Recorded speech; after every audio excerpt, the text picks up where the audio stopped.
de l'université de CY pour les langues. Donc, avant de laisser la parole à ma collègue qui va vous présenter les filières plutôt dans ce domaine-là, je vais vous lancer un petit sondage pour savoir un petit peu qui vous êtes, en seconde, en première, des parents, des enseignants, etc. Et aussi dans quel département votre lycée est situé, donc 95-78. Donc, vous avez deux choses à sélectionner, qui vous êtes et votre département. Donc, je vais lancer le sondage et je vous laisse le remplir et après, nous commencerons. Allez-y.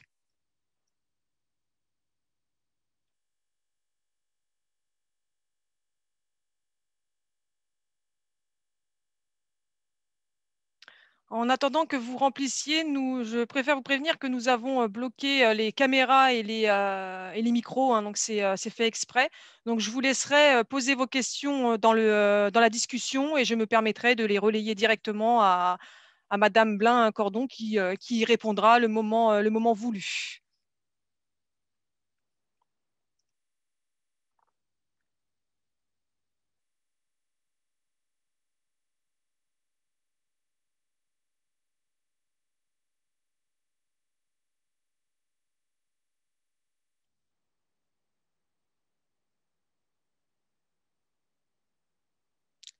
Donc je laisse encore quelques petits instants et je fermerai le questionnaire.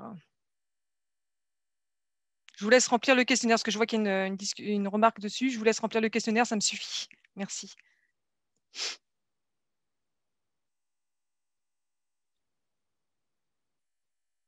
Et nous avons la chance d'ailleurs aussi aujourd'hui, un petit peu plus dans la séance, d'avoir une étudiante qui va pouvoir vous répondre à vos différentes questions.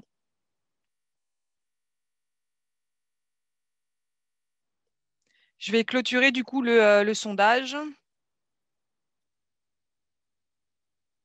Et donc, nous pouvons voir qu'on a surtout des élèves de seconde aujourd'hui, de première, ce qui est tout à fait logique, et puis quelques-uns de terminale, pourquoi pas, hein, ça peut vous permettre, si vous avez loupé l'année dernière, de vous renseigner sur cette filière-là. Merci beaucoup. Donc, du coup, maintenant, je vais laisser la parole à ma collègue qui va pouvoir prendre la main et vous expliquer un peu en quoi ça consiste. À toi, Peggy.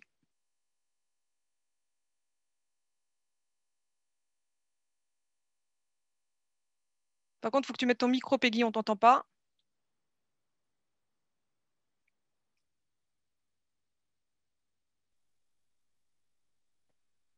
Bonjour à tous. Ah, parfait. Voilà, c'est bon, vous m'entendez, Armel? Oui? Nickel, c'est parfait, Bon, Peggy. super. Bonjour à tous. Alors, je suis ravie de vous accueillir. Je ne sais pas très bien si je dois dire ça. On aurait bien aimé que les choses se passent au sein de l'université, ne serait-ce que pour que vous voyez comment l'université est. Mais on ne désespère pas. Vous aurez peut-être l'occasion de pouvoir visiter les locaux peut-être bientôt, en 2021. Pour le moment, il faut se contenter des outils numériques et on va essayer de faire les choses de façon la plus précise possible et la plus claire pour que vous ayez une bonne idée de ce que sont les études de langue chez nous à l'UFR LEI. Alors, LEI, ça veut dire langue et études internationales, comme vous pouvez le lire sur la première diapositive. Alors, la petite chose que je voudrais peut-être dire avant de commencer l'explication, c'est que surtout, donc Madame Jacquin l'a dit, si vous avez des questions, vous pouvez les poser. Il ne faut vraiment pas hésiter. C'est pas parce qu'on est sur Zoom qu'on n'a pas le droit de poser de questions. Les questions, je voudrais que vous les gardiez pour peut-être la fin de la présentation, sauf, et ça c'est très important, sauf si il y a par exemple un terme que vous comprenez absolument pas dans ce que je suis en train de raconter, parce que ça peut arriver, d'accord? Ça peut arriver d'avoir peut-être, nous, des automatismes, et en fait, on les prend pour acquis.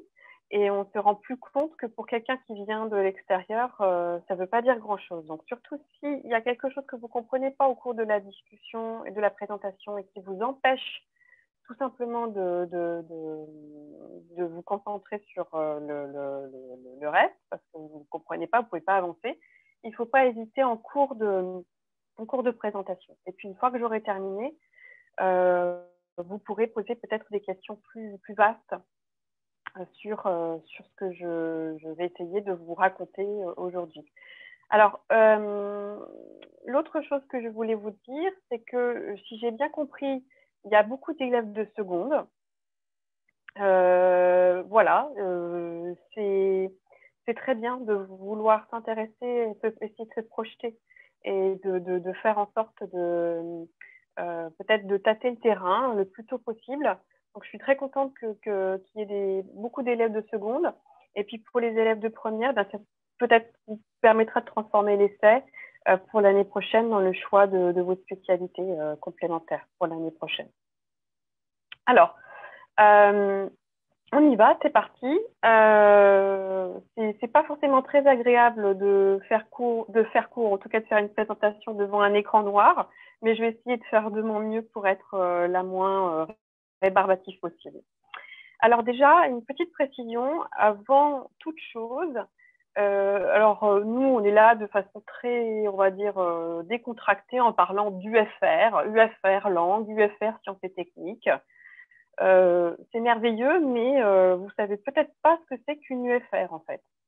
UFR, ça veut dire unité de formation et de recherche. Donc, vous avez peut-être remarqué que formation et recherche, on va dire que pour vous, ça va être davantage le F qui va vous intéresser plus que le R.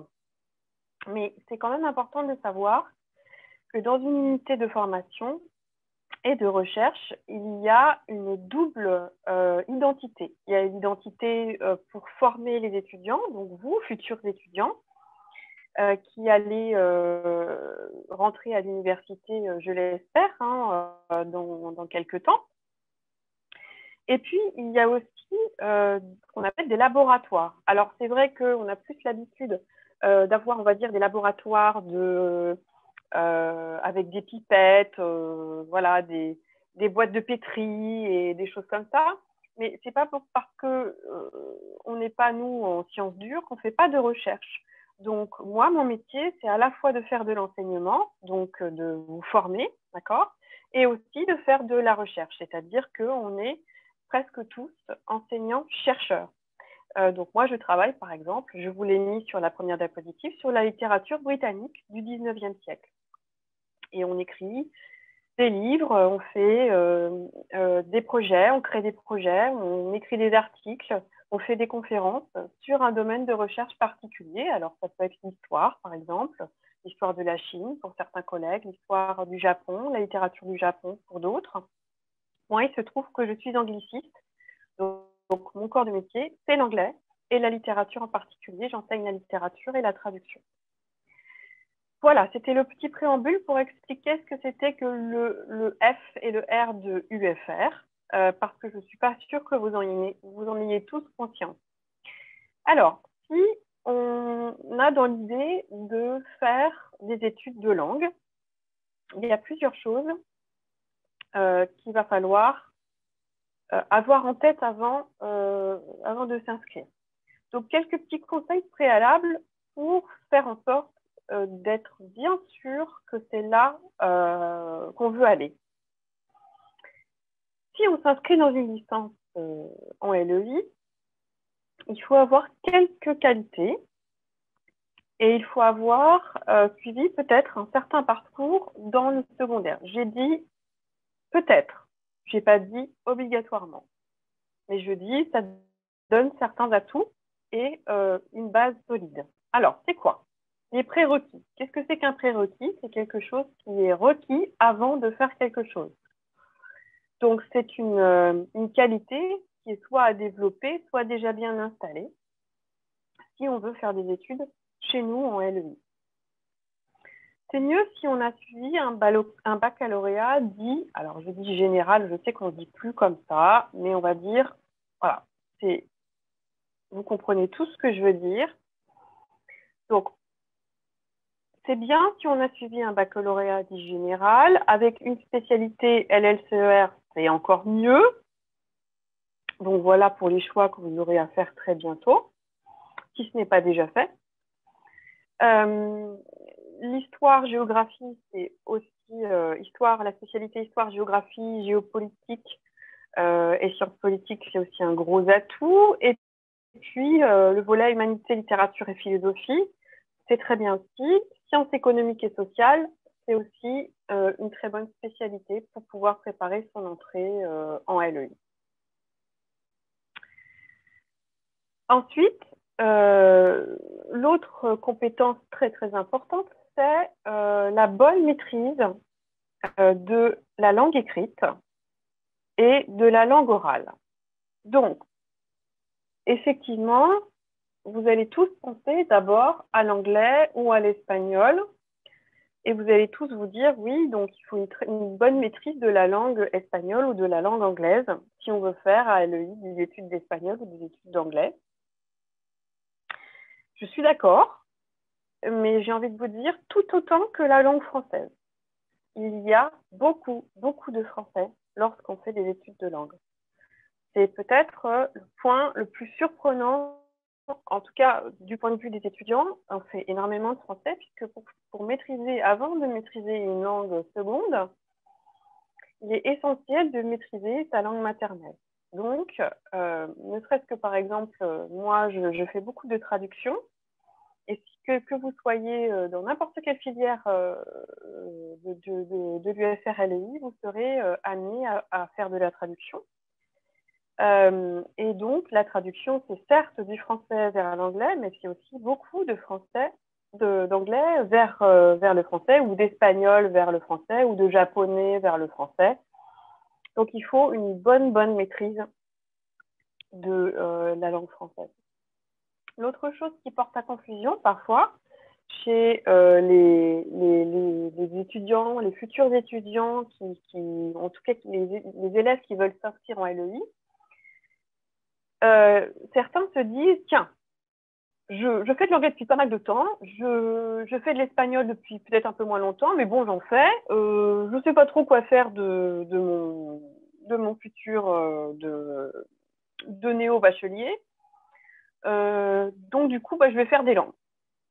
Je vais faire des langues parce que je vais améliorer mon niveau d'anglais ou je vais améliorer mon niveau d'espagnol. Alors, si c'est la seule raison pour laquelle vous vous inscrivez à l'UFR-LEI, il faut ranger tout de suite votre papier d'inscription.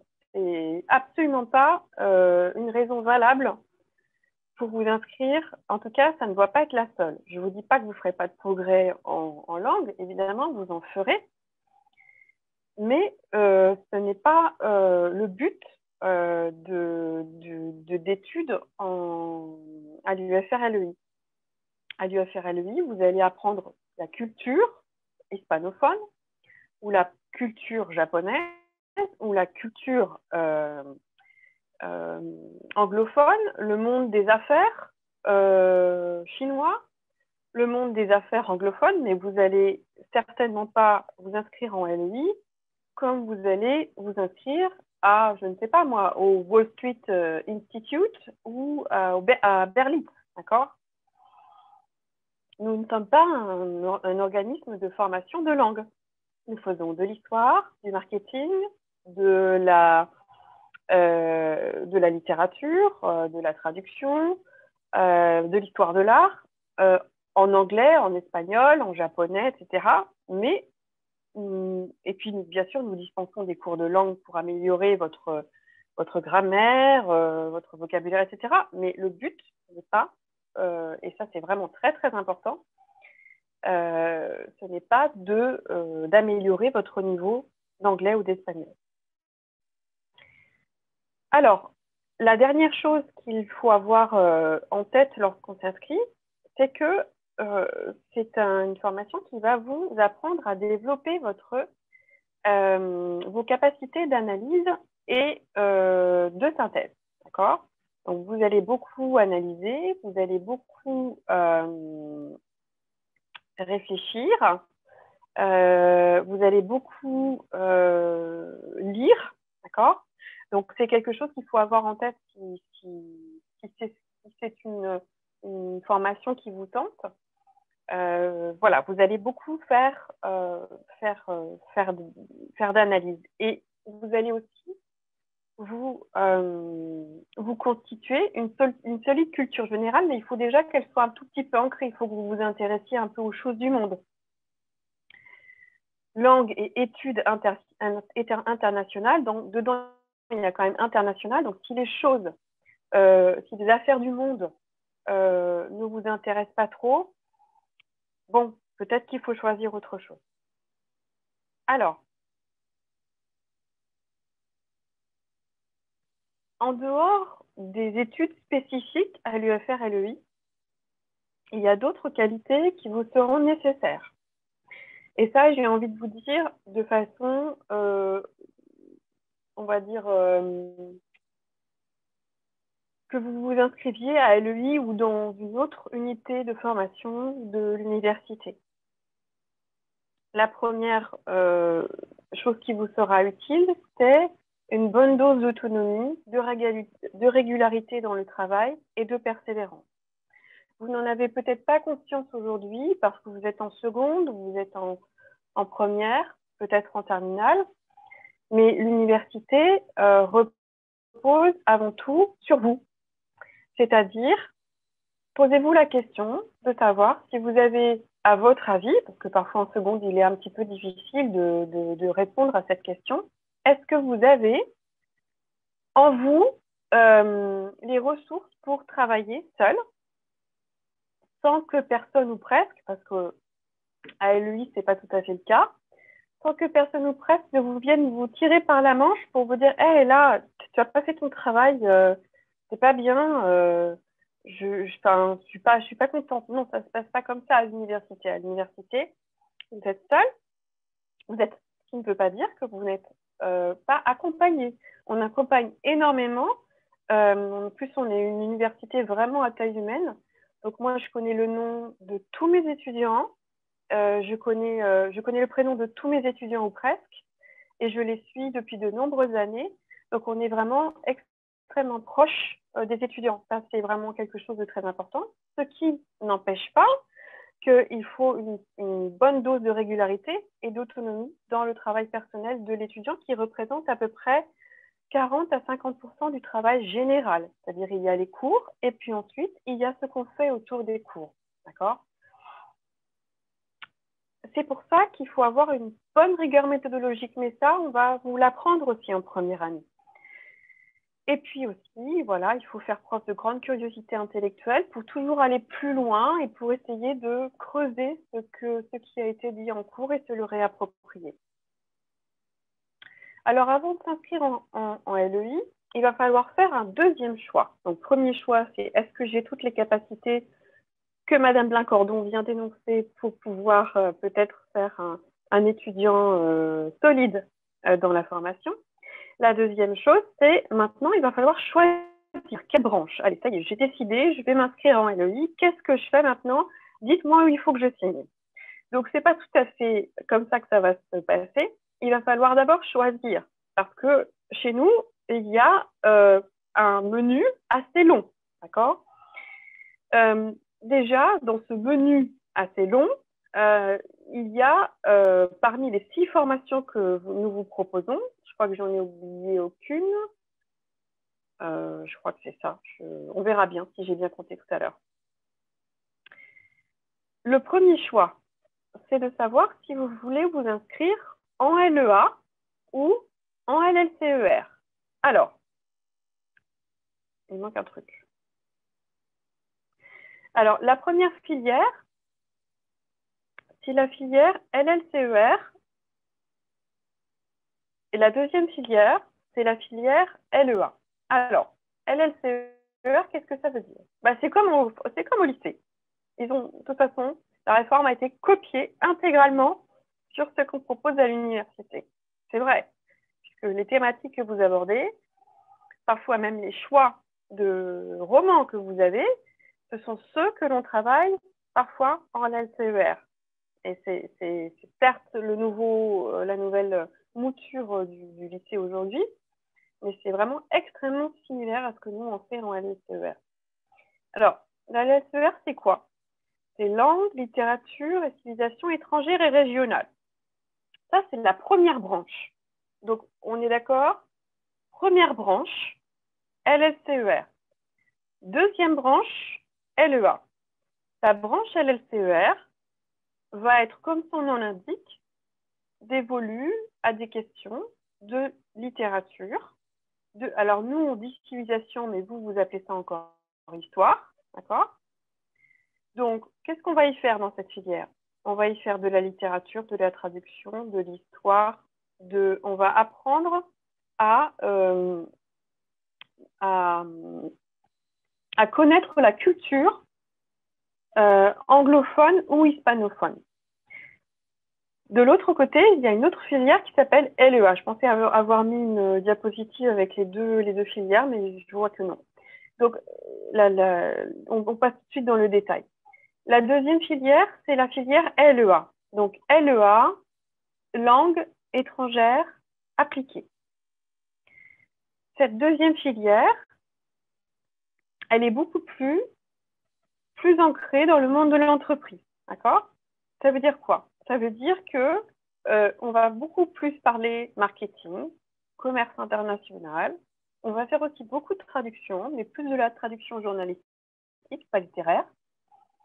Et on va s'intéresser, par exemple, au marché énergétique japonais. Je dis n'importe quoi, mais ça peut faire partie de ce que vous allez étudier plus en LEA.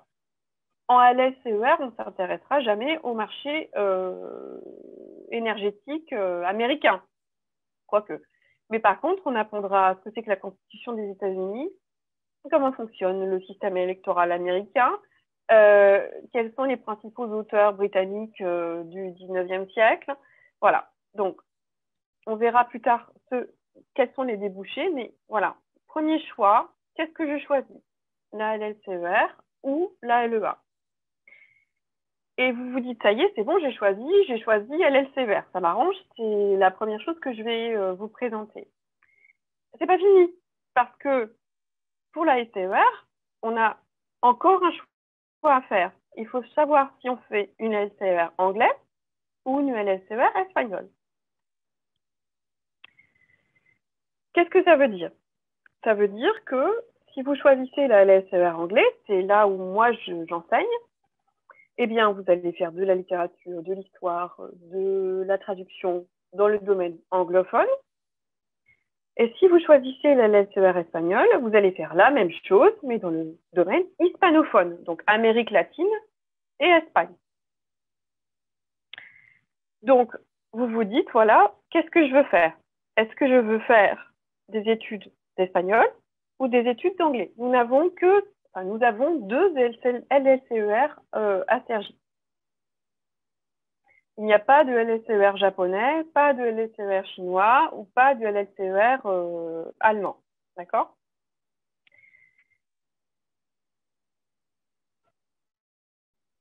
Alors, cette LSER, elle a aussi quelques prérequis et elle débouche sur plusieurs choses. Si on a choisi la LSER anglais, évidemment, il faut avoir un bon niveau de langue dans la langue choisie. Il faut aimer l'histoire, comme je vous l'ai dit. Il faut aimer les arts et la littérature. D'accord? Quel est le but de la LSER anglais ou la LSER espagnole? C'est de former les spécialistes de la culture et de la civilisation des pays anglophones ou hispanophones. C'est de développer des capacités d'analyse et de synthèse, des capacités d'expression et de rédaction, et de forger votre esprit critique.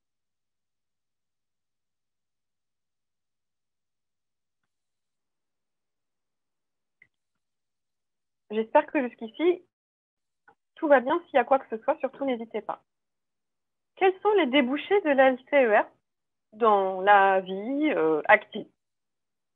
Alors, vous l'aurez peut-être deviné, les métiers du tourisme, du journalisme, de l'interprétariat et de la traduction, de la documentation et aussi des relations publiques.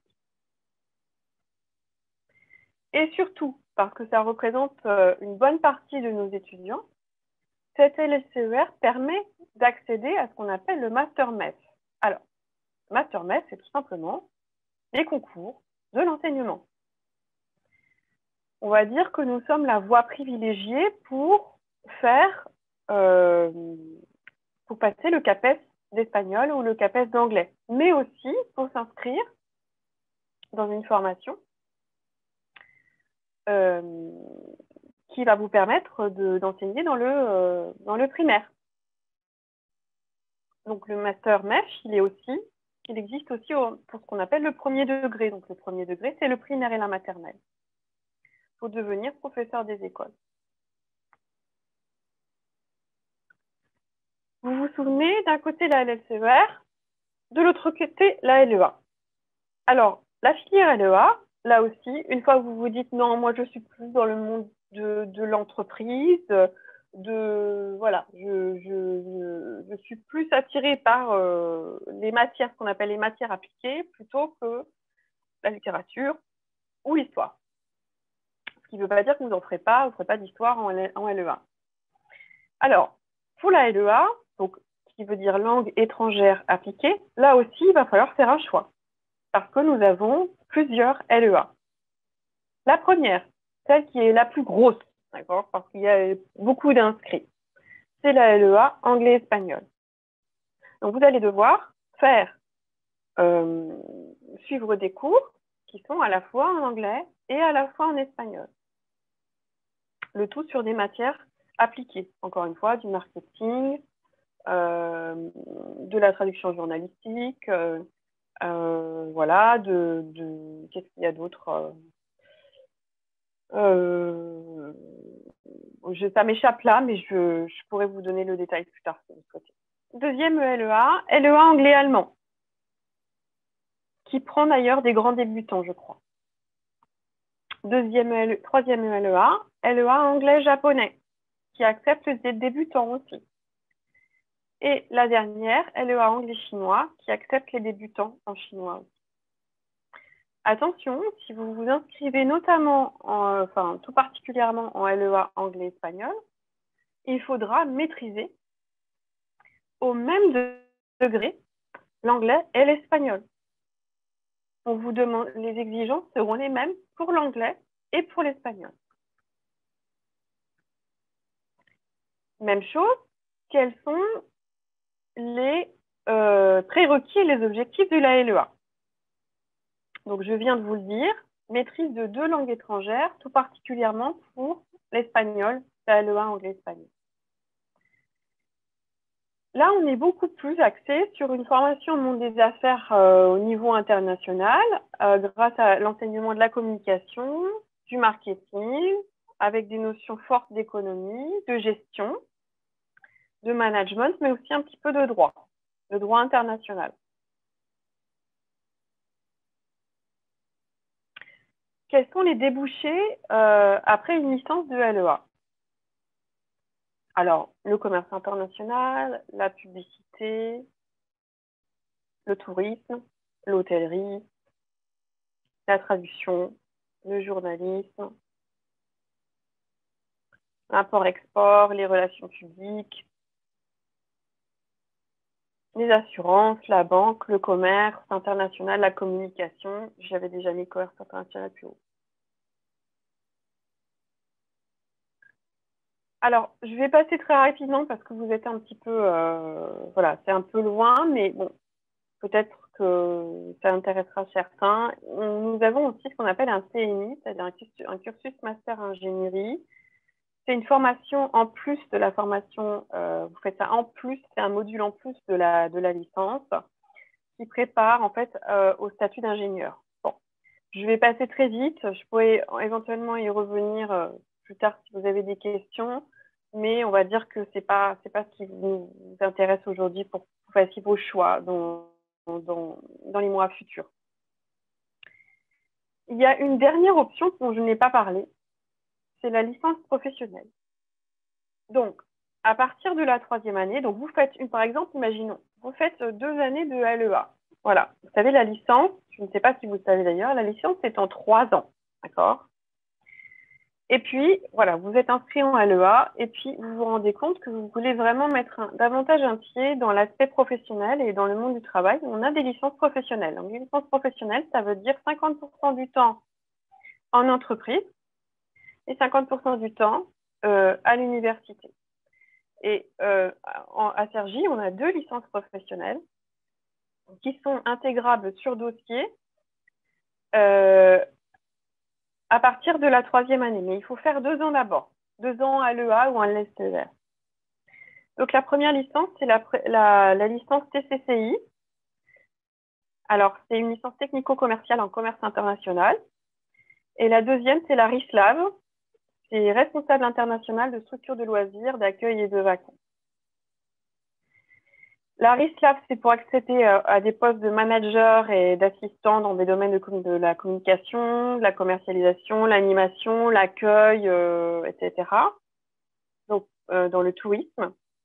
Et la 3e année de licence TCCI, c'est plutôt, ça prévoit plutôt au métier de cadre commercial international. Donc, je vous l'ai dit tout à l'heure, que ce soit pour la LEA ou la LSER, une licence, ça dure 3 ans. Et nous, on ne compte pas en trimestre, on compte en semestre. Donc, un semestre, ça va de septembre à janvier. D'accord? Et ensuite, de janvier à juillet.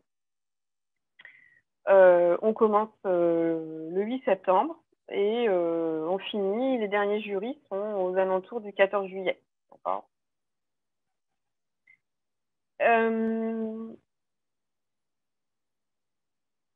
Quelque chose de très important et de spécifique à Cergy, alors je crois que maintenant c'est une obligation au niveau national plutôt, mais ça fait longtemps qu'on fait ça, nous, ça fait 5 ans qu'on fait ça, donc on est très content parce qu'on est assez précurseur. La licence a une forte dominance professionnalisante. On fait certes des études théoriques, mais à partir de la 2e année, est obligatoire ce qu'on appelle une mineure. Alors, qu'est-ce que c'est que ce truc-là? Vous allez vous inscrire en LEA, imaginons, et puis vous allez faire 70% des cours avec toujours les mêmes personnes ou presque. Et puis pour 30%, vous allez être inscrit dans ce qu'on appelle une mineure, c'est-à-dire c'est une coloration que vous voulez donner à votre parcours universitaire parce que vous vous intéressez par exemple au métier du journalisme. Et nous, par exemple, on a une mineure qui est plus spécifiquement, qui va approfondir tout ce qui est relatif au métier du journalisme. D'accord? Et ça, c'est obligatoire. Il faut choisir une des 4 mineurs à partir du début de la L2 et ça prend à peu près 30% de votre emploi du temps. Donc, plusieurs mineurs chez nous. La mineure enseignement. Voilà, moi, par exemple, je dirige la mineure enseignement, d'accord, à Cergy. Donc, les étudiants qui sont en LEA ou en LSER, peu importe, qui se destinent à un métier d'enseignant, qui ne sont pas trop sûrs et qui voudraient vraiment voir d'un peu plus près ce que c'est, aller faire des stages, etc. Dès la L2, donc c'est très tôt, hein, dès la L2, ils s'inscrivent dans ce parcours. Et pendant 4 semestres, c'est-à-dire 2 ans, si vous avez bien suivi ce que je vous ai dit avant, ils vont avoir des cours, 3 cours par semaine, qui changent tous les semestres. Alors, quand je dis 3 cours par semaine, ce n'est pas 3 fois 1h30, hein, c'est 3 cours toutes les semaines différents pendant un semestre, d'accord? Pour pouvoir voir ce que donne plus précisément le métier d'enseignant. Donc, de façon très pratique, hein, avec des stages, avec des enseignants du secondaire qui viennent leur expliquer et leur apprendre la didactique, c'est-à-dire l'art d'apprendre. Voilà. Et puis, toujours un stage obligatoire.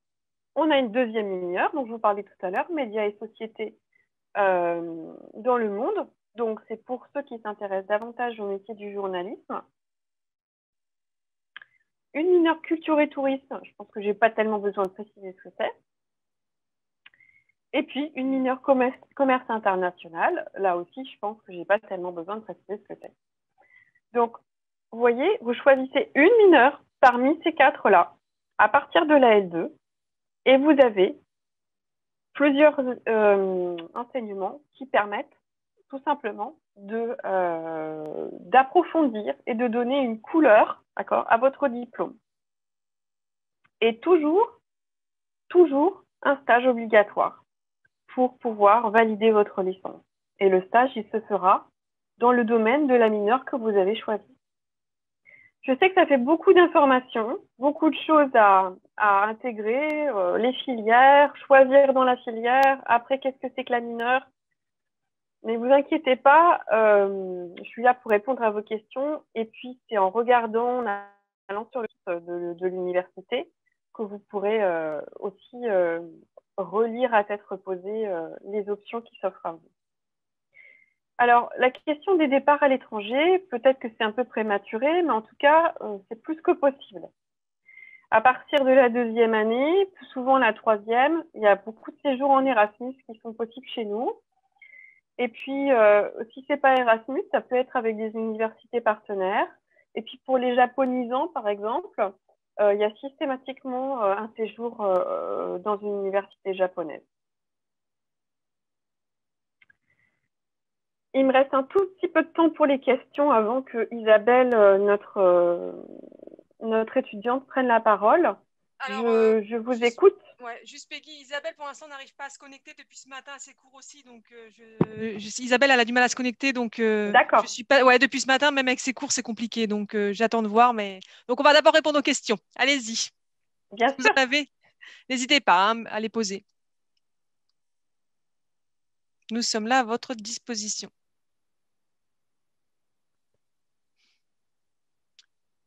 Peut-être Armel par oral, vu que voilà. Oui, mais n'hésitez pas à lever la main au moins que je puisse. Voilà, levez la main si vous voulez prendre la parole Il y a un petit symbole où vous pouvez lever la main sur Zoom. Et Madame Jacquin vous Ouais. donnera la. Ah, alors attends, allons-y. Alors, il y a Chiara qui a levé la main. Ouais, normalement normalement vous pouvez réactiver votre micro. Oui. Allez-y, je vous Bonjour. en prie. Allez-y, on vous entend. Oui, bonjour. Oui, bonjour. Du coup, ce serait par rapport à la LLCER. Je me suis Oui. un petit peu renseignée et on m'avait dit qu'il y avait aussi une seconde langue. Oui, tout à fait.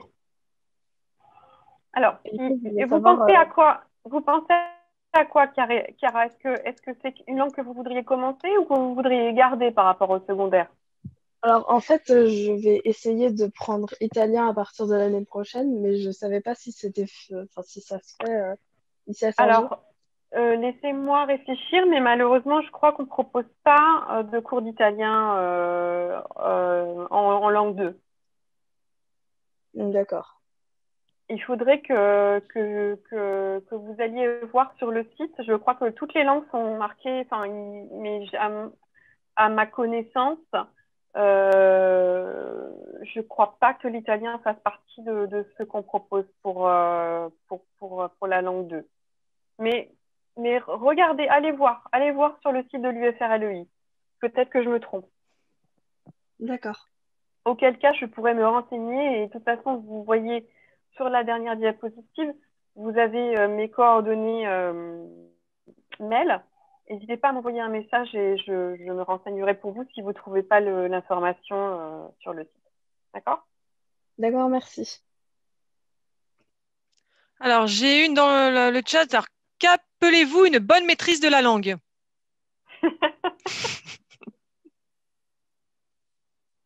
Alors, pour tout vous dire, on fait des tests.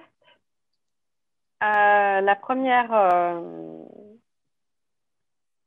lors des journées d'intégration, on fait des tests de langue pour voir à peu près où vous en êtes et puis pour vous donner un bon curseur de, grosso modo, est-ce que c'est bien, est-ce qu'il va falloir que je travaille beaucoup ou alors à l'aise. Je ne saurais pas quoi vous dire, c'est-à-dire que déjà, ça dépend dans quelle filière vous êtes. Si vous avez une filière qui est assez exigeante en anglais, si vous êtes, je dis filière, mais c'est pas filière, mais ça dépend dans quelle spécialité vous êtes inscrit ou inscrite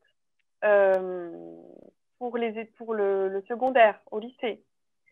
On va dire que si vous avez moins de 10 en anglais ou en espagnol, si vous êtes c'est pas moi, en LLCER hein, ou en anglais dans le tronc commun, si vous voulez faire un LCR anglais, ça va être compliqué parce que les cours sont en anglais, les CM sont en anglais. Et je vous donne un exemple. Si vous choisissez la LLCR anglais, vous allez arriver en cours de littérature. On ne va pas se demander si vous comprenez le texte ou pas. Vous comprenez c'est un outil, la langue. Donc, évidemment, on ne va pas vous demander d'avoir la science infuse et d'être bilingue tout de suite, mais il faut quand même être très à l'aise. Si vous vous retrouvez devant un texte, je ne sais pas moi, de Charles Dickens et que vous comprenez à peu près un mot sur 10, vous allez avoir du mal à l'analyser. Je caricature un petit peu, mais disons que sans être une superstar, le premier de la classe en anglais, si vous vous inscrivez dans une fac d'anglais, dans la LSR anglais, ben je prends la LSR anglais parce que c'est celle dans laquelle je travaille, mais ça peut être autre chose. Il faut quand même avoir une moyenne correcte, quoi. Est-ce que j'ai répondu à la question? C'est dur de répondre à cette question-là. Je te dirai quand la personne me dira. En tout cas, en attendant, il y a une autre question. Les mineurs, c'est une question. Les mineurs sont à choisir en L2? Exactement. La mineure, elle est à choisir en fin de L1, plus précisément. Donc, à la fin de la première année, chaque directeur de mineur vient présenter sa mineure aux premières années. Donc, on fait tous une conférence, chacun son tour, les 4 responsables, pour présenter le contenu des mineurs, le déroulé des cours, la progression et grosso modo, voilà ce qui vous attend pour que vous puissiez faire votre choix, ce dès la fin de la première année. Vous avez le droit de vous tromper, mais seulement une fois. C'est-à-dire que vous pouvez faire le premier semestre de la L2 dans une mineure et vous dire « Non, mais je me suis complètement trompée. C'est pas du tout ça que je voulais faire. J'aurais dû prendre la mineure d'à côté. » Vous avez le droit de le faire, mais seulement à la fin du premier semestre de la L2. OK? Parfait. Donc, du coup, est-ce qu'en LEA, on peut choisir 3 langues? La LEA, ce sera forcément, en tout cas, de façon, on va dire, dans ce qu'on appelle le tronc commun, c'est-à-dire les examens que vous allez passer en marketing, en commerce international, en communication, ce sera forcément dans les 2 langues de l'intitulé. Si vous faites une LEA anglais-japonais, là, les 98% de vos cours seront axés sur les aires culturelles anglais-japonais. Mais si vous voulez faire de l'allemand à côté, c'est possible. Mais ça ne sera pas dans le cadre de la LEA. Ce sera des cours de langue. Voilà. Mais ce ne sera pas un LEA anglais, japonais, allemand. Est-ce que j'ai répondu à votre question? Alors, en attendant, par contre, tu avais bien répondu tout à l'heure à la question, tu sais, sur la personne super. a répondu que c'était bon. Hein. Alors, non, mais alors, est-ce qu'il y a une sélection pour intégrer l'université? Alors, vous voulez quoi, la vérité ou un mensonge? La vérité, c'est qu'il n'y en a pas. Mais ce n'est pas totalement la vérité. Parce que la sélection, nous, on a coutume de dire qu'elle se fait toute seule. C'est-à-dire que non, on ne vous demandera pas, on ne vous dira pas. Et enfin, voyons, vous n'avez jamais fait d'espagnol de votre vie et vous voulez vous inscrire en LCR espagnol. Administrativement, c'est possible.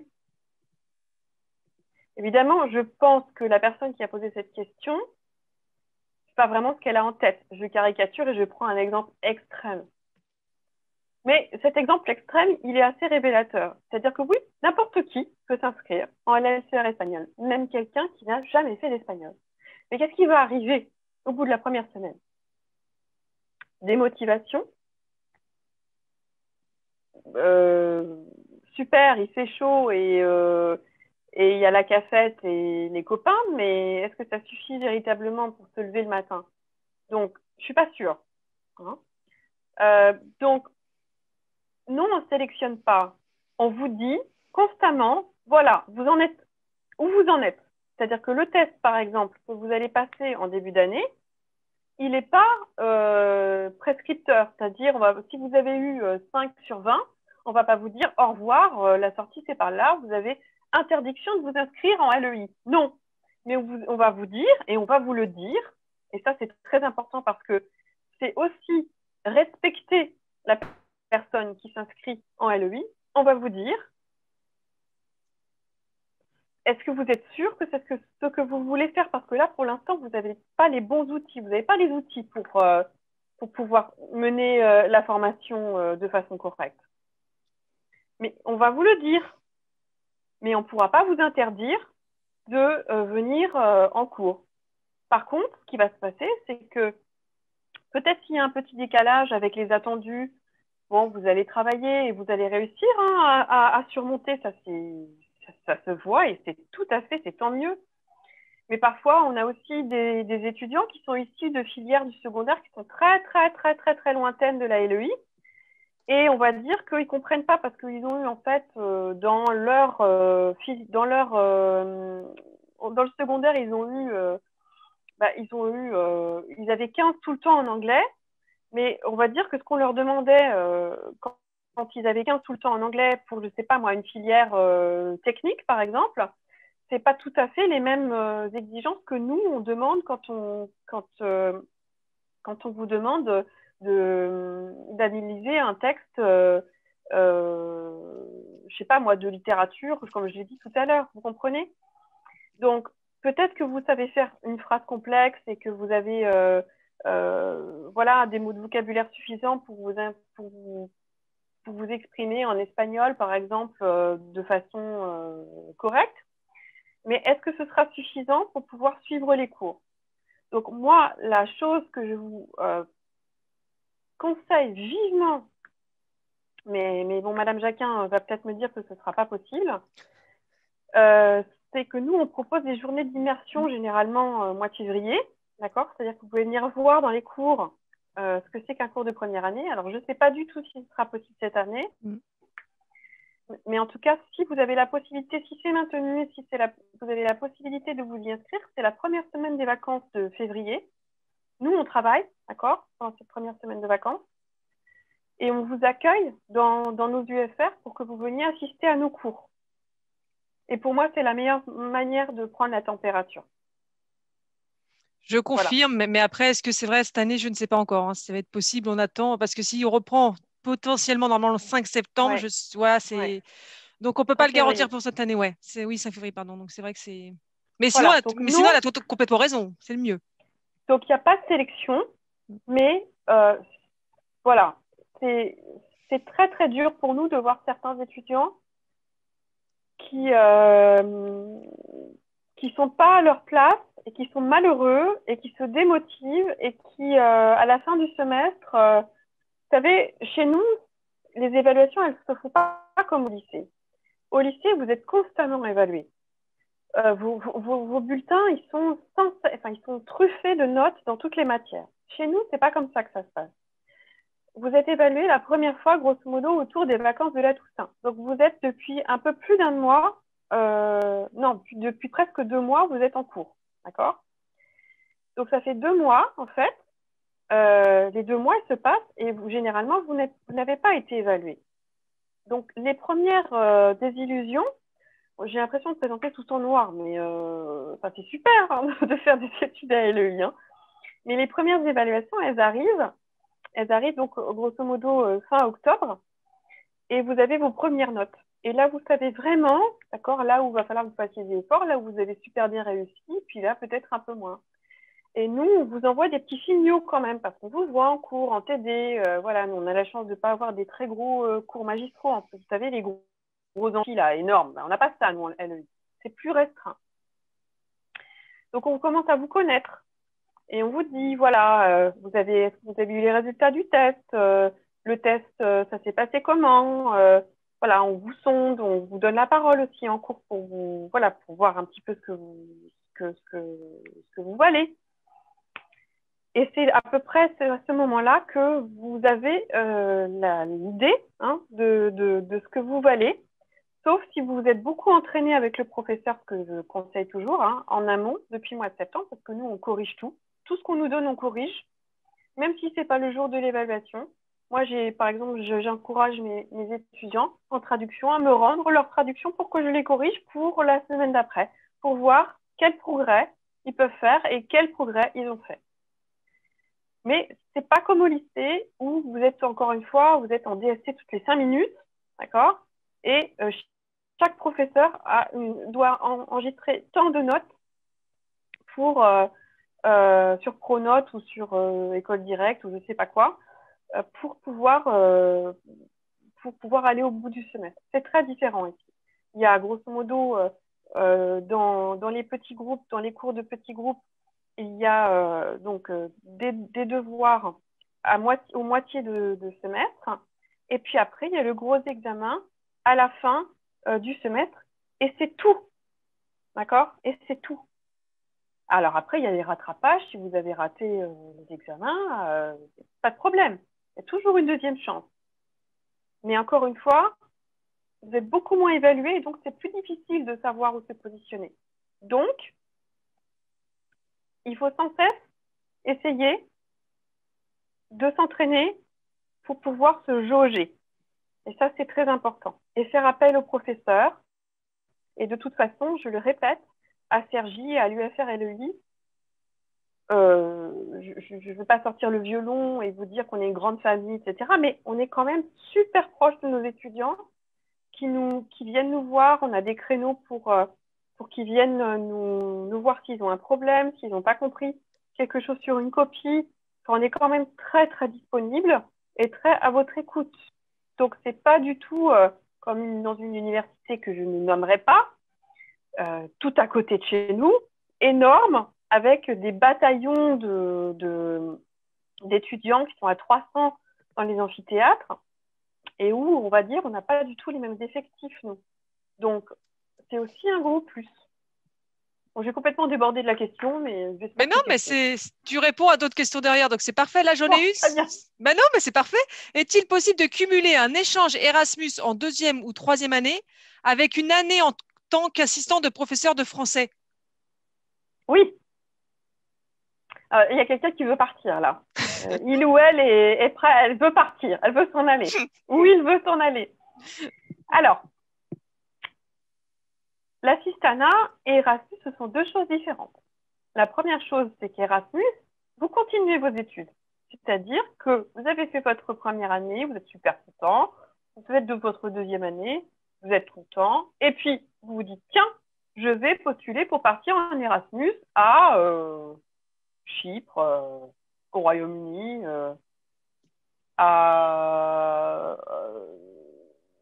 en Espagne, etc. Bon. C'est une sélection sur dossier, il y a un entretien, vous décrochez tout ça et vous partez 6 mois, donc un semestre, parfois 2. Je ne sais pas, moi, à Grenade, à l'université de Granada. Très bien, fantastique. Vous continuez votre semestre, vous allez à l'université, vous validez vos matières et vous revenez tout content et tout bronzé à Cergy. Et puis, la L3 se passe et vous vous dites j'aimerais bien partir en tant qu'assistant de français en Espagne. Alors, plus si vous êtes hispaniste, plus probablement. Puis si vous êtes angliciste, vous irez plutôt en Grande-Bretagne. Ou aux États-Unis d'ailleurs, puisqu'on a des partenariats avec des lycées, notamment dans le Missouri, pour faire une année d'assistanat en tant que lecteur français aux États-Unis. Donc, vous postulez aussi Mais là, par contre, vous arrêtez les études universitaires. C'est-à-dire que c'est une année où vous allez travailler, vous allez découvrir plein de choses, ça va être merveilleux. Tous les gens, tous les étudiants qu'on envoie sont absolument ravis. Vous gagnez votre vie, vous avez un salaire, on vous fournit bien souvent le logement, mais vous arrêtez les études. Donc c'est une année qui n'est pas perdue parce que c'est absolument, à mon sens, indispensable de partir, que ce soit en Erasmus ou ailleurs quand on fait des études de langue. Mais disons que c'est une année où vous arrêtez d'étudier. Et ensuite, lorsque vous revenez, vous pouvez enchaîner, si vous le souhaitez, sur un master. D'accord? Donc oui, c'est possible. Super, merci. Ensuite, les mineurs sont-elles plutôt obligatoires? Et pour Oui. les échanges universitaires en LEA au Japon, par exemple, est-ce que c'est payant? Et comment ça se déroule pour avoir des bourses? Les mineurs sont obligatoires. Ça fait partie, ça fait partie de l'ADN de Cergy, de l'UFR LEI depuis 5 ans maintenant. Et il se trouve que, si je ne me trompe pas, dans le nouvel arrêté licence, donc décrété par le ministère, aujourd'hui, c'est obligatoire, en tout cas dans les années à venir, et très proche, c'est obligatoire d'avoir une mineure ou un parcours d'autres universités qui appellent ça différemment dans son cursus. Donc oui, les mineurs sont obligatoires. La question d'après, c'était au Japon, est-ce que c'est payant? À partir du moment où vous faites un échange, les frais d'inscription sont à la charge de l'université. Ce qui est très intéressant, notamment pour les universités japonaises et américaines, parce que le tarif n'est pas tout à fait le même au Japon pour faire des études et aux États-Unis et en Grande-Bretagne de la même façon. Nous, pays latins, l'Espagne et la France, ou l'Italie notamment, on a des droits d'inscription, des frais d'inscription qui sont, pardonnez-moi l'expression, mais ridicules par rapport à d'autres pays, tels que par exemple la Grande-Bretagne, où on n'est pas à moins de 10 000 € l'année en frais d'inscription. D'accord? Et donc, Erasmus nous permet bien, de ne pas avoir à payer ces frais d'inscription. Et pour ce qui est du Japon, c'est la même chose, si mes souvenirs sont. Par contre, qui dit Erasmus, dit pas vous partez tout frais payés à l'étranger. C'est-à-dire qu'il va falloir payer votre logement et puis tout simplement votre vie quotidienne. L'université vous fournit le droit d'aller apprendre dans une université partenaire, d'accord? Mais par contre, ne vous loge pas sur place. Sinon, ce serait grandiose d'imaginer. Enfin, c'est pas tout frais payé. Donc, votre billet d'avion, votre logement, tout ça, ce sera à vos frais, en Erasmus ou avec d'autres systèmes d'échange. Il existe des bourses, notamment au niveau du conseil régional, et puis aussi à l'université. Mais pour être tout à fait honnête, elles ne pourront jamais suffire pour pouvoir partir tout frais payé. Elles vous aideront, par exemple, à acheter votre billet d'avion, mais elles ne pourront pas suffire pour faire, tout simplement pour vous loger ou pour vivre là-bas. Et ça dépend d'où vous allez aussi. La vie est pas tout à fait, le coût de la vie est pas tout à fait le même oui, même aux États-Unis, au Japon, par rapport à l'Espagne, par exemple. Donc, voilà, c'est quelque chose à prendre en compte. Super, merci. Pour l'instant, il n'y a plus de questions, mais j'ai vu qu'Isabelle a réussi à se connecter. Donc, je propose de lui laisser la parole. Et si vous avez d'autres questions, n'hésitez pas, hein, on les reprendra après. Mais profitons qu'Isabelle a réussi à se connecter. Comme quoi, vous voyez, c'est pas toujours facile de se connecter. Donc, Isabelle, normalement, j'ai activé ton micro. Oui, excusez-moi, je n'ai pas réussi à me connecter, c'était vraiment la galère. Il n'y a pas de souci, Isabelle, pas de souci. Ce que tu as dit avant. Alors du coup, je vais te laisser te présenter auprès des personnes qui sont présentes, dire ce que tu as fait comme cursus et puis les conseils que tu pourrais donner à ces jeunes. Alors moi, je suis Isabelle Lédec, je suis étudiante en master 2 en master de langue internationale. J'ai fait un cursus, donc j'ai fait une licence LEA avant d'aller en master. Et donc LEA, c'est langue étrangère appliquée, donc c'est tout ce qui est l'apprentissage de. Donc on a 3 langues à apprendre.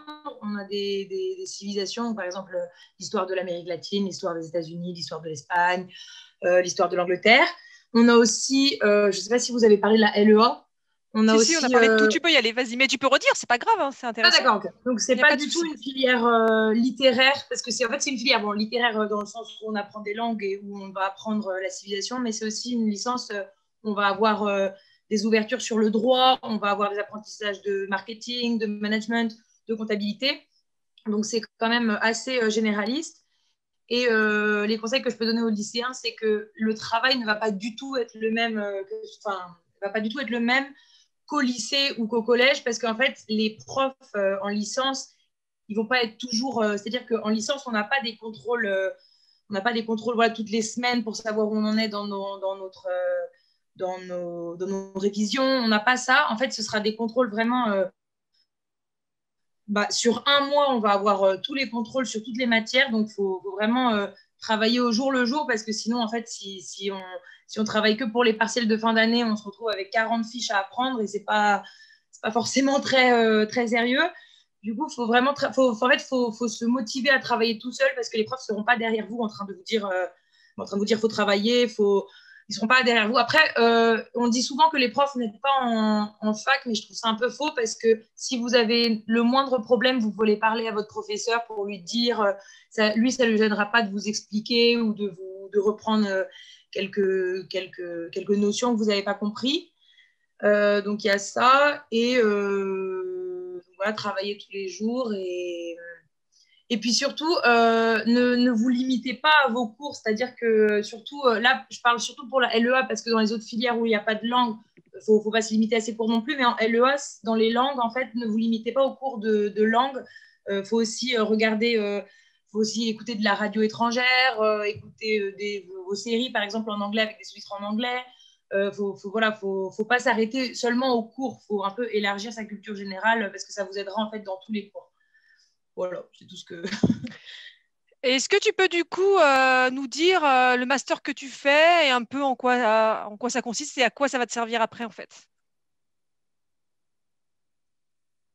Donc, moi, en fait, mon master, c'est Alors relations. déjà, si je puis me permettre, un master, peut-être que les Oui. secondes et les Ouais. premières ne savent pas ce que c'est.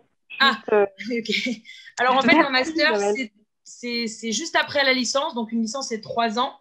Et un master, en fait, c'est après une licence ou après un parcours qui a duré 3 ans. Et c'est 2 années où ça va vraiment vous spécialiser dans une aire. Moi, par exemple, j'ai choisi les langues internationales. Donc, j'ai des cours de langue et j'ai des cours voilà, de gestion de projet, par exemple, création de projet, ou alors des cours d'économie ou j'ai quoi encore, ou de géopolitique. Et en fait, ça va vraiment vous spécialiser dans une ère, en fait. Et moi, par exemple, moi, ça me spécialise pour, par exemple, travailler dans soit des ONG internationales ou alors au niveau diplomatique, ministère des Affaires étrangères. Enfin, c'est voilà, c'est pour travailler en fait au niveau international en partenariat ou des trucs comme ça. D'accord, merci. Et du coup, qu'est-ce que tu pourrais leur conseiller aux jeunes un petit peu Voilà. là pour Après, les réussir? masters sont. Ouais. Vas-y. Enfin, il y a beaucoup de masters. Tu n'es pas obligé d'être passé par spécialement une licence ou une voie. Il y a beaucoup de masters qui sont ouverts à beaucoup de voies. Et voilà, c'est pas parce que vous avez fait une licence un peu, je ne sais pas si vous avez préféré choisir une licence littéraire, vous pourrez aller tout de suite, vous pourrez aller en master après un peu moins littéraire. Vous ne cantonnez pas juste à une voie. Vous pouvez, après, en master, ça, vos préférences peuvent. Voilà, je ne sais pas si je suis très claire, mais. Et j'ai une question, Isabelle, est-ce qu'il y a beaucoup de maths en LEA? Alors, non, il n'y a pas de maths. Enfin, il n'y a pas de maths. En LEA, en fait, ce sera surtout de la comptabilité. Moi, moi, je n'étais pas du tout bonne en maths. Et la comptabilité, c'est pas. Enfin, on va pas. C'est pas des maths très. Enfin, c'est pas de la comptabilité super compliquée, en fait. Si vous suivez juste les cours, ça. Enfin, en fait, ils savent qu'il y a beaucoup de gens qui viennent d'horizons complètement différents. Il y a des gens qui viennent de L, de ES, de S, de bac pas généraux, voilà, de beaucoup de filières. Et non, si on n'a pas fait de maths, même s'il y a de la comptabilité ou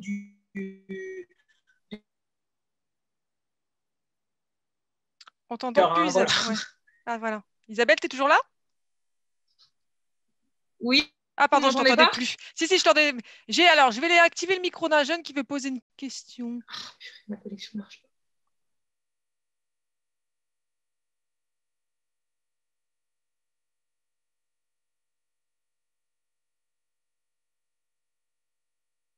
Baptiste, je vais vous laisser poser la question dans le chat, s'il vous plaît.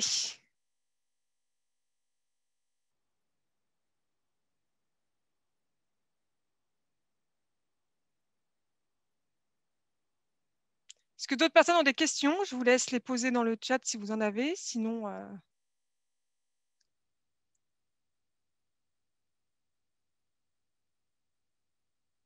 non, c'est bon?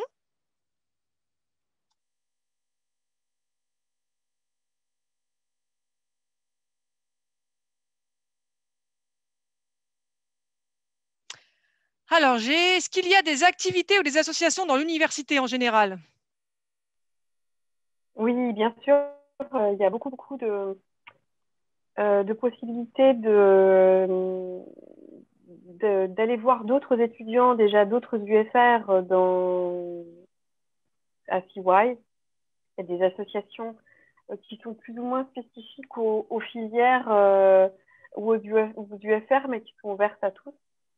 Par exemple, vous pouvez faire du sport aussi, ça on l'a pas dit, mais vous pouvez faire du sport à l'université. On a un gymnase, et puis aussi je sais pas, peut-être une demi-douzaine d'associations, peut-être un peu plus, d'associations étudiantes qui organisent toutes sortes de choses. Alors ça va d'associations sportives, en passant par des associations de langue aussi. Et puis, il y a aussi des associations qui organisent des séjours à l'étranger, voilà, des fêtes aussi, disons-le. Mais grosso modo, oui, il y a des associations qui sont très actives à Cergy. Il y a une association qui propose de faire du théâtre. Il y en a une autre qui propose de faire de la musique. Voilà. C'est à peu près, c'est pas trop mon rayon, ma spécialité. Peut-être qu'Isabelle a fait partie d'une association pendant ses études à Cergy. Et moi, ce que j'en sais, c'est ça, grosso modo. Super. Pour la spécialisation LEA, elle doit être la même en master après? Alors, je vais peut-être laisser Isabelle répondre. Je ne sais pas si elle est encore connectée, parce qu'elle a pas mal de problèmes de connexion, Isabelle. Alors, je peux peut-être répondre Ouais. pour le coup. Oui, je vais te laisser Pébiche, que je crois qu'elle n'est plus là. D'accord. Alors, c'est difficile de répondre à cette question parce qu'en fait, les masters, ils fonctionnent tout seuls. C'est-à-dire que vous avez une licence LEA, mais vous n'avez pas un master LEA. C'est-à-dire que c'est pas la continuité des enseignements LEA ne se poursuit pas dans le master. Enfin, je vais essayer d'être claire, mais c'est un peu compliqué. Vous allez vous spécialiser en master sur une partie, en tout cas, c'est quand même plus logique de ce que vous avez étudié en licence, mais vous n'aurez pas exactement les mêmes cours et vous allez surtout avoir beaucoup plus d'aspects professionnels en fait. Vous allez être beaucoup en stage, parfois même en alternance carrément, hein, donc un moment à l'université et puis pour 50%, puis 50% en entreprise. Donc, on va dire que c'est beaucoup plus compliqué. Je donne un exemple. On va dire que, par exemple, vous faites une LSER anglais, admettons, et puis après, vous allez faire un master en traduction. C'est un exemple parmi tant d'autres, encore une fois. Hein. Vous allez faire un master en traduction de l'audiovisuel. Donc, vous allez vous spécialiser dans la traduction pour l'audiovisuel.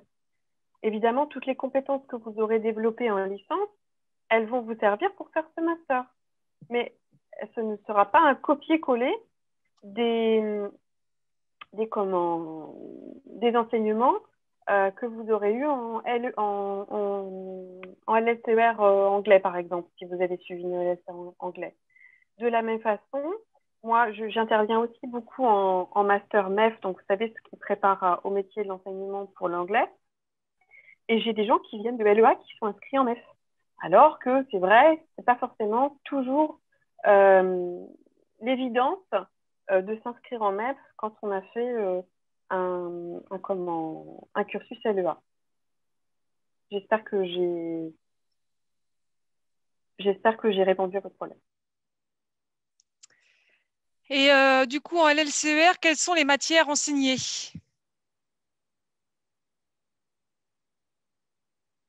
Alors, ça, je peux plutôt bien en parler. On a de la traduction, je l'ai dit, de la littérature, je l'ai dit aussi. Par exemple, en première année, on fait tout le premier semestre en littérature et en civilisation britannique. Et le deuxième semestre, on passe à l'américain. C'est comme ça qu'on fonctionne, grosso modo. Donc, on a tout un pan, un cours de littérature qui est dédié, donc encore une fois, à la littérature anglaise. Et puis, un autre cours de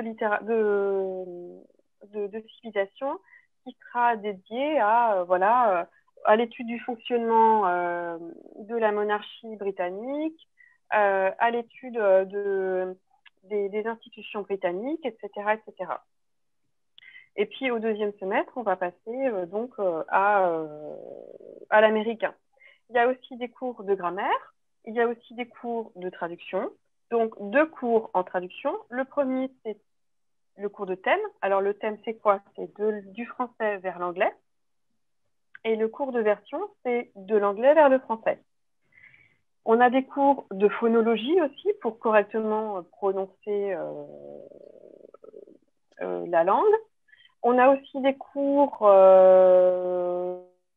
si je me souviens, on a des cours de français, de renforcement du français. Et qu'est-ce qu'il y a d'autre en première année? Des cours de méthodologie du travail universitaire. Alors, qu'est-ce que c'est que ce truc-là? C'est un cours qui va vous apprendre à devenir étudiant, en fait. Voilà. Donc, grosso modo, on a un cours qui spécifiquement va vous permettre de vous entraîner à devenir étudiant. Qu'est-ce qu'on a d'autre comme cours? Alors, pour ce qui est de la deuxième année et de la troisième année, je ne sais plus s'il y en a en première année ou pas. Vous avez à peu près la même nomenclature, c'est-à-dire civilisation, donc ce que vous appelez histoire, nous on appelle ça civilisation.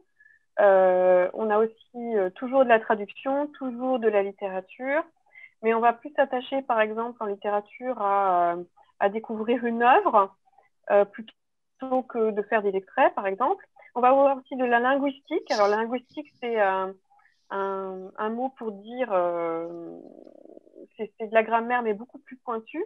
Et puis, on va aussi avoir beaucoup d'histoire des arts, histoire de l'art. On va avoir des cours d'histoire de l'art sur l'art américain, sur l'art britannique. Et puis, voilà, on va brasser beaucoup les siècles. Vous allez faire du contemporain, vous allez faire de la période élisabéthaine, vous allez faire la conquête de l'Amérique. Vous allez brasser beaucoup de choses sur 3 ans, mais qui seront très complètes. Voilà, j'espère que j'ai répondu à votre question. Donc ça, c'est pour la LLCER anglais. Pour l'espagnol, c'est à peu près la même chose, mais pour la civilisation espagnole et Amérique latine. C'est très complet. Écoute, attends, je regarde. Y a-t-il beaucoup d'étudiants étrangers en LEA anglais-japonais? Non, je ne crois pas. Tout simplement parce que, alors certains ont quelques notions de japonais, mais ils ne sont pas japonais.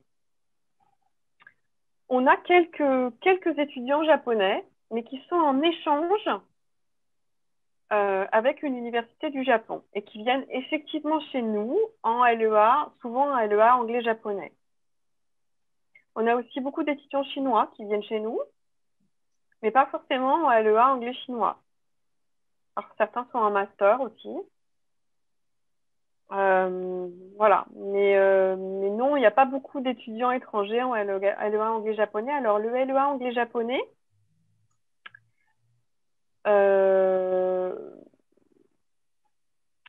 c'est un des LEA où, effectivement, tout le monde ne pourra pas rentrer. Je dis tout à l'heure qu'il n'y avait pas de sélection chez nous. C'est pas tout à fait vrai, mais c'est pas une question de niveau. C'est juste parce que le nombre de places en LEA anglais-japonais est très limité et que tout simplement, on est obligé de faire un choix, d'accord, à un moment. Voilà ce que je pouvais ajouter. Très bien. Bon, pour l'instant, je n'ai pas d'autres questions, mais est-ce que Isabelle, je vois qu'elle est là, Isabelle, est-ce que tu veux rajouter des choses peut-être en attendant? Vous avez parlé d'association, je crois. Oui, Mm. alors moi, en fait, j'étais justement dans une association en LEA et c'était une association d'élèves. Et en fait, ce que les étudiants ne savent pas, c'est que les associations, souvent, bon, alors pas toutes, mais souvent, à l'approche des partiels, elles donnent des annales, en fait, qui permettent de justement s'entraîner et de voir un peu parce que les contrôles ne seront pas pareils. On a souvent des dissertations à faire en LEA, que ce soit en anglais, en espagnol ou dans beaucoup de matières, et c'est souvent une question, parce que d'habitude au lycée ou au collège, c'est quand même plusieurs questions ou plein de petites questions et une grande dissertation à faire. Là, en fait, on va vous donner, certaines associations font des annales et en fait, vous préparent directement toutes les matières que vous pouvez avoir, les formes de questions que vous pouvez être confrontés à répondre. Et voilà, donc faut pas hésiter de chercher une association qui corresponde à votre licence parce que voilà, c'est intéressant pour déjà rencontrer des gens qui font le même parcours que vous et aussi pour vous entraîner. Si jamais voilà, vous avez eu un souci dans une matière, il y a des étudiants qui peuvent aussi vous aider. Moi, je sais que dans mon association, on faisait des parrainages, c'est-à-dire qu'il y avait quelqu'un de troisième année qui aidait quelqu'un de première année pour les cours ou pour se retrouver à la fac ou pour comprendre un peu comment marchait la vie étudiante. Donc, voilà, les associations, c'est quand même un bon outil à utiliser. Voilà. Merci. J'ai une question. Est-ce que en LLCER, le choix de seconde langue est aussi sur sélection?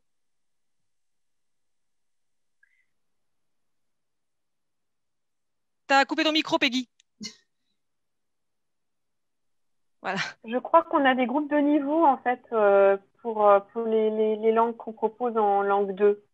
On a des groupes de niveau, c'est-à-dire que je crois que, je suis pas sûre, mais je crois que si vous voulez faire d'espagnol, par exemple, je suis pas sûre, je suis presque sûre, vous n'allez pas suivre les mêmes cours que quelqu'un qui, si vous commencez dans la langue, vous n'allez pas suivre les mêmes cours que quelqu'un qui en fait depuis 5 ans, d'accord? Donc, il y a des groupes de niveau. Ok, merci. Alors, est-ce que vous avez encore des questions? Sinon, on va pouvoir clôturer la séance qui était très complète, très riche et très complète. S'il n'y a plus de questions, de toute façon, vous avez eu... Ah, alors, attends, si, je reviens. Que faisons-nous en L1 et LEA en anglais-japonais? Je n'en sais rien. Non, je sais un petit peu. Je sais un petit peu. Mais je sais moins que pour la LCER, j'avoue. Donc, ce que je vous encourage à faire, c'est tout simplement d'aller voir ce que nous, on appelle la maquette. Alors, qu'est-ce que c'est que ce truc-là? C'est le programme, d'accord? C'est le programme de ce que vous allez avoir à étudier pendant votre première année de LEA. Il y a aussi quelque chose d'assez précieux, c'est le guide des études. Vous allez sur l'UFRLEI, sur le site de l'UFRLEI, qui a sa propre page et son propre site. Et vous regardez, vous allez avoir toutes les formations sur un menu sur la gauche et vous allez dans LEA anglais-japonais et vous allez avoir guide des études LEA. Vous allez télécharger le guide des études et vous avez toutes les formations de la LEA, y compris celles de la LEA anglais japonais. Alors, il y a juste une toute petite chose sur laquelle il va falloir être vigilant, c'est qu'en fait, les LEA, qu'ils soient japonais, espagnols, chinois, etc., ont des cours en commun. C'est-à-dire qu'on mélange tous les LEA, d'accord? Et notamment, comme vous pouvez peut-être le deviner, sur les cours d'anglais, puisque les LEA ont tous cette composante à 50% d'anglicistes. Après, les cours de chinois, de japonais et d'espagnol sont dispensés par des professeurs avec une subdivision des groupes de LEA. Donc, vous allez avoir le tronc commun, ce que nous on appelle le tronc commun, c'est-à-dire là où tout le monde est ensemble. Vous allez avoir le détail des cours. Et puis après, il faudra aller regarder dans le guide le détail des cours pour chaque langue. D'accord ? Et pour le japonais, vous aurez certains cours spécifiques au japonais, et notamment beaucoup de cours de langue pour apprendre le japonais. J'espère que j'ai répondu à votre question. Alors, une autre. J'aimerais me spécialiser dans le droit international plus tard. Est-ce que les LEA seraient bénéfiques pour moi? Je peux peut-être répondre, je ne sais pas. Ah bah vas-y Isabelle, vas-y. En fait, si elle veut spécialiser dans le droit international, il faudrait plus qu'elle commence par une licence de droit, parce que si elle va dans le LEA, enfin si elle va en LEA, il y a des notions de droit, mais pas du tout complètes. Ce sera une notion de droit par an. Donc non, en fait, arriver en master, ce sera trop tard. Du coup, il faudrait qu'elle choisisse. Je sais qu'il y a des parcours qui allient LEA et droit. Je sais qu'à Brest, ils le font. Je ne sais pas si dans d'autres universités, ils le font. Mais il y a des parcours où on peut faire droit et en même temps langue. Voilà. Enfin, c'est pas le cas chez nous. Oui, voilà. Il ne faut pas qu'elle fasse LEA juste, parce que ce sera trop... ce sera pas assez... pas assez porté sur le droit. En fait. Spécialisé. Voilà. Et pour revenir, juste pour la question d'avant, parce que vu que j'ai fait LEA, en fait, si elle veut faire avec japonais, bon, moi j'avais anglais, espagnol, donc c'est pas japonais, mais elle aura en tout cas des cours de traduction, des cours de langue spécifiques, donc des cours de langue en anglais, des cours de langue en japonais, de la traduction pareil dans les deux langues, de l'histoire dans les deux langues aussi, donc dans les deux pays, et du marketing, et des trucs comme ça. Après, il y a suivant les années et suivant les... Voilà, moi, je n'étais pas en LEA à l'UCP, mais je sais qu'il y a des par exemple, les spécialisations qu'il y a à l'UCP, elles ne sont pas partout. Et c'est après, elle pourra se spécialiser. Mais en tout cas, elle aura des cours, en tout cas, c'est sûr, de traduction, de langue, de marketing. Et voilà, c'est tout pour la première année, en tout cas. C'est déjà bien. Merci beaucoup, Isabelle. Une dernière question ou c'est bon? De toute façon, n'hésitez pas après, si vous en avez d'autres. Ça peut être aussi des questions beaucoup moins spécifiques. C'est-à-dire, là, on a des questions qui sont super pointues et qui sont très déjà d'élèves qui ont l'air déjà extrêmement, presque qui connaissent bien leur sujet, et c'est super. Mais on peut aussi avoir des questions plus basiques, il n'y a aucun problème. Du style, c'est quoi une journée à la fac ou une semaine, ou c'est quoi un TD, un CM. Enfin, vous pouvez aussi poser des questions, j'ai envie de dire plus basiques, mais il n'y a pas de mauvaises questions, il n'y a pas de questions idiotes, surtout pas. Donc, si vous avez des questions qui sont moins précises, encore une fois, et plus sur le fonctionnement de l'université, de ce que c'est qu'un cours et tout ce qui est, par exemple, la problématique, j'en sais rien, moi, parfois, on a pas mal de questions sur la problématique des absences et de l'assiduité. Madame Jacquin pourra en témoigner. Vous pouvez aussi poser la question, parce que c'est peut-être pas exactement comme vous le pensez. Donc, on vient et on va pas forcément comme on veut à l'université. Ça, c'est un mythe qui est un mythe et pas une réalité. Donc, si vous avez des questions plus générales, surtout, n'hésitez pas. Justement, Isabelle, est-ce que tu peux nous donner ton témoignage, toi, là-dessus, sur les cours, comment ça se passe, les CM, les TD, tout ça? Alors, ce qu'il faut faire, ce à quoi il faut faire attention, c'est que souvent, on se dit, parce que voilà, l'université, c'est pas... L'assiduité, en fait, c'est les étudiants qui vont l'apporter eux-mêmes. Les professeurs ne vont pas vous dire, bon, vous venez au cours, sinon... En fait, il n'y a pas de sinon. C'est soit vous venez au cours et vous êtes assidu, soit vous ne venez pas au cours, mais alors les conséquences, il faudra les assumer. Et en fait, on peut se dire, oui, bon, bah voilà, aujourd'hui, je suis fatiguée, j'ai pas envie d'aller en cours, c'est pas trop grave.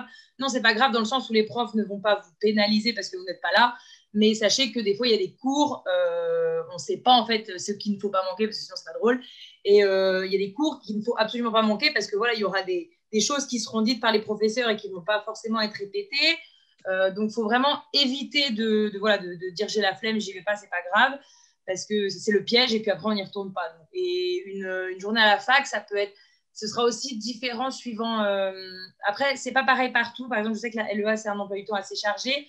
Il y en a qui ont un emploi du temps où ils n'ont pas forcément beaucoup d'heures de cours dans la semaine, mais il y a quand même un gros investissement à faire niveau travail personnel. Et vous pouvez avoir des cours qui durent 3 heures, 4 heures sans pause. Et voilà, après, ça, c'est une question d'habitude. C'est vrai qu'au début, c'est peut-être un peu dur de se dire, il faut rester 4 heures concentré, mais voilà, après, c'est ça qui va surtout changer. Et il faut surtout pas avoir peur. Alors, je sais que, par exemple, quand on est en CM, en cours magistral, on a peut-être peur, vu qu'on est en amphi et il y a beaucoup, beaucoup de personnes, on a peut-être peur de poser des questions devant tout le monde. Mais au final, il ne faut pas parce qu'au final, dites-vous que les questions que vous allez poser, elles vont aider aussi d'autres étudiants qui ne vont pas forcément avoir le courage de lever la main parce qu'en amphi, on n'a pas forcément envie de poser la question devant 500 personnes, mais il faut le faire parce que ça profitera à tout le monde. Et puis après, c'est les seules différences que je vois, l'assiduité et le… Isabelle, si je puis me permettre, vous étiez où en LEA? Parce que j'étais à Brest, à l'UBO. Nous, les amphis de 500 personnes, on n'en a pas en oui, enfin, ouais, c'était un exemple, mais les amphis de plus de 100 personnes.